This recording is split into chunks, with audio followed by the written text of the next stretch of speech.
So Bobby has a man in his life, and the man is named Jeffrey. From what I heard, he's the son of the Miami rapper JT Money. If you never heard of JT Money, if you from the South, more than likely you have heard of JT Money before. And the song that most people know about JT Money is the song called Who That. And it came out back when I was in middle school. And the song went like this. Ay, ay, ay, ay, ay, ay, ay. Ay, ay, ay, ay, ay, ay, ay. Who that, who that, who that, who that, who that, who that, who? Who that, who that, who that, trying to get up with my crew. Ay, ay, ay, ay, ay, ay, ay. Ay, ay, ay, ay, ay, ay, ay. Who that, who that, who that, who that, who that, who that, who? Who that, who that, who that, trying to get up in my crew. That was the name of the song. I used to love that song. It's by JT Money. That's daddy name, JT Money. And apparently they have a great relationship. It's just the fact that Jeffrey feels a little bit abandoned by Bobby, because Bobby out here trying to do his thug thizzle and trying to get his music together and get his career started, but it's kind of like he doesn't have the time for Jeffrey. And Bobby was like, I love you, I place no one above you, singing at the table and all of that stuff. And he was like, this is Bobby's first, well, Jeffrey said his relationship with Bobby is his first openly gay relationship, because for a long time he was in relationships and he was forced to be in the closet. So was the people that he was fucking with. So, Bobby seems to be happy with Jeffrey. You know what I'm saying? And it's nice to see a more subdued, calm, toned down Bobby. You know what I'm saying? But like I said before, I'm Team Bobby on this show because he's really the only one that I really like. So, Team Bobby, bitch. Team motherfucking Bobby. That's how I feel. So, we meet with this guy named Malik. And he's a chocolate little something. He looked damn good to me. And he's with Miss Michelle. Y'all know I don't want to say pooch. But he's with Miss Michelle. And people think that they're in a relationship. And Michelle had to, clear that up and say, me and Malik are not in a relationship. We're not dating. He's just a man that's a friend of mine. You know what I'm saying? But everybody thinks that we are in a relationship, but he seems to like it that way. He's fine with people thinking that we're in a relationship. So Malik talks about all the actors and entertainers that he's represented and did things for, and how he is gay, but he doesn't really want to come out the closet. But bitch, you on a reality show, so you do not wanting to come out the closet is fucking null and void at this point. Do y'all just come on this show just so y'all can have the courage to come out the closet? Is that why the fuck y'all come on this show? Inquiring minds want to know. But anyway, he say that he ain't got the courage to come out the closet, and he really don't want to come out because he don't want to ruin his businesses that he got going on in Miami. And sometimes people might not want to fuck with you just because you are homosexual. And that shit true. Sometimes they just don't want to fuck with you just because you are gay. So I do get what he's saying. But Michelle was like, if you're gay, that's cool. You know what I'm saying? Nobody's going to stop fucking with you just because you're gay. You know what I'm saying? At this point, and I just feel like this, at this point, it's 2018 now. Like, motherfuckers is out to come. It ain't no point for you to be in a closet at this point. I know it might be a bit hard depending on your background or how you was brought up or whatever, but I just feel like at this point, nobody should be in the closet. This shit is not taboo no more, honestly. So, next thing you know, Malik meets up with Jeffrey, which is Bobby Light's man, as I talked about already. And apparently they got a pass with each other. And, Malik DM Jeffrey, they meet up at a straight club as they always have done. And, it's like old feelings come back. And, sometimes when you meet up with that person that you felt like was the love of your life, that person that you always have a soft spot for, sometimes them feelings can rush the fuck back. As I was looking at that scene, all I could think about was, ran into an old friend yesterday.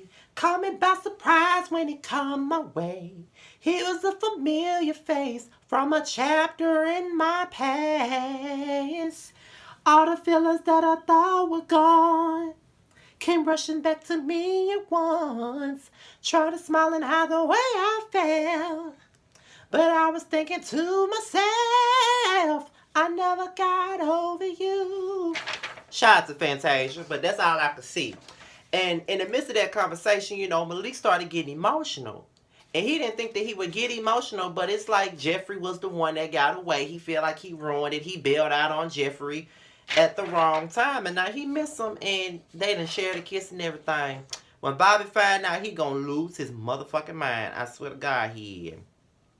So, Step, she informs Amara about what went down when her and Veronica saw Young Hollywood.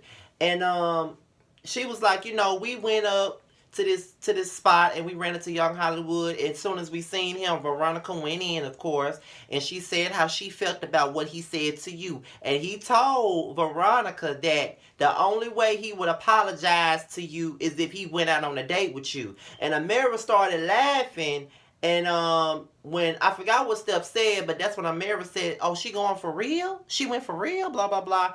And it was pretty clear that Amara wasn't feeling it, because she was like, "Why on earth would you even entertain this motherfucker, knowing what he said to me and knowing how he made me feel?" You know what I'm saying? Girl, she's a self-serving bitch, baby. She ain't none of your goddamn friend. Cause I wouldn't. I mean, if I wanted you to get your apology, I'm not gonna go out on no date with no motherfucker that disrespected you just so you can have an apology. Now that's doing a bit much. I ain't doing that now. If a motherfucker don't want to apologize to you, they just don't want to apologize to you. I'm not gonna, you know, turn in my G code just to go out on a date with a motherfucker just so he can't apologize to you. Now I'm not gonna go that far. Like that's still even worse. You know what I'm saying? So fuck that. So they at this girl JoJo's grand opening in Young Hollywood there. And you know, Veronica was like, "Well, you know, you gotta apologize to Amara. She's here and we're gonna talk about it." And you know, Amara really wasn't trying to hear nothing that Young Hollywood was saying, because at the end of the day, this nigga is such a big ass dick. He a fat dick. That's what the fuck he is, because he called this girl ignorant and all of that shit. And it's like, bruh. Like, you really trying so hard to be an asshole, and you come off as a corny ass, Looney Tune ass, lame ass, nigga ass bitch. That's what you come across as, because you really trying so hard to make yourself relevant. You doing the most to make yourself relevant, and you ain't relevant, bitch. You need to calm your ass down. And Amara just didn't want to hear nothing he had to say, and she dismissed his ass, and rightfully so. So, that's when Pleasure P meets up with Baby Blue and Spec. And you know, they was you know, Pleasure said something to Baby Blue about the way he came in. Shay, although she did the most when she came in the building, he did feel like he needed to talk to him about disrespecting her. And he even goes along to talk about his dilemma that he got with Gabby and Shay. Now, although Baby Blue really ain't here for Shay Francine looking ass, he still told Pleasure that it still ain't fair to Shay that you don't know what you want in regards to her and Gabby. So he even said that if Shay gonna be riding or dying for your ass, then that's what you need to stick with. And honestly, that is true. Even though she's a bit much, she is riding or dying for your ass. And it ain't fair that you walking around here not being honest about your situation with Gabby. It ain't honest, it ain't right, and it ain't cool. So you need to just dead that situation. So he clears the air with Shay. He apologized about the whole Baby Blue thing, and he also told her that Baby Blue wants to apologize to her about what went down between the two of them at the Pretty Ricky concert. Now he also invites Shay to this little thing that the group is having, because they're being honored at some ice cream shop, I guess. And she said that she will love to go to support him and whatever he got going on, because at the end of the day, he the love of her life. That's her man and all that. Shay is really laying it on thick for Pleasure. And he said, for the time being, and I ain't perfect on all that stuff. And she was like, is there something going on that I don't know about? Yeah, good. It's something going on, good. He out here talking to Gabby again. He don't know if he want to be with you or her. That's what's going on, hon. You need to, yeah, you doing right by watching the signs, baby, because that's exactly what it is. He out here don't know if he wants you or Gabby, baby. So, at the thing, Shay and Baby Blue, they have a conversation, and Shay still don't hold herself accountable because she talking about they had negative energy towards her from the beginning, and that's not what it was. She came in with that negative energy, so I don't understand why she's still trying to play the victim. But all in all, they cleared the air and they apologized, and Baby Blue welcomed her in the family. So after the fact, Gabby comes along and she wasn't invited, but she pops up, and Pleasure goes to meet her outside. So as she was out there feeding Pleasure ice cream and shit, that's when Shay come outside and she asked Baby Blue where P was. Pleasure P was.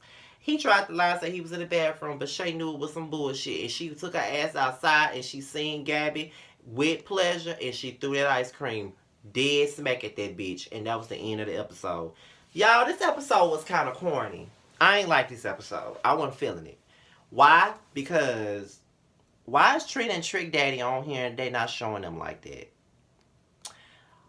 I didn't care for Prince Cess. I'm not talking about him or Lizard. I'm not talking about neither one of them. I don't care about JoJo and her damn family drama. I don't, and I didn't talk about them. So it's like y'all need to come with it, cause New York already lame. I don't have time to be reviewing another lame show. Like, get with the program. I don't want this bullshit. Like, y'all need to get it together, because next season, I can tell y'all right now, y'all need to cast overhaul next season. I don't want to see Prince. I don't want to see JoJo. I don't want to see Veronica Vega. I don't want to see Step. I don't want to see them. Give me Geisha. Give me Laddie. And give me Plies. That's all I fucking need. You can keep Bobby. You can keep Jeffrey and Malik too. But these other motherfuckers on here, you can get rid of half of the cast. I don't need that. I need some Geisha. I need Laddie. And I need Plies. And I need Brianna Perry. I need them. They'll bring the mess. Some of these other motherfuckers got to go. That's why the shit bored. It's like a telenova more so than Love and Hip Hop. But this is my review on Love and Hip Hop Miami. Be sure to like, rate, comment, and subscribe. And I want to thank all you guys for the prayers that you guys sent me for my uncle's death.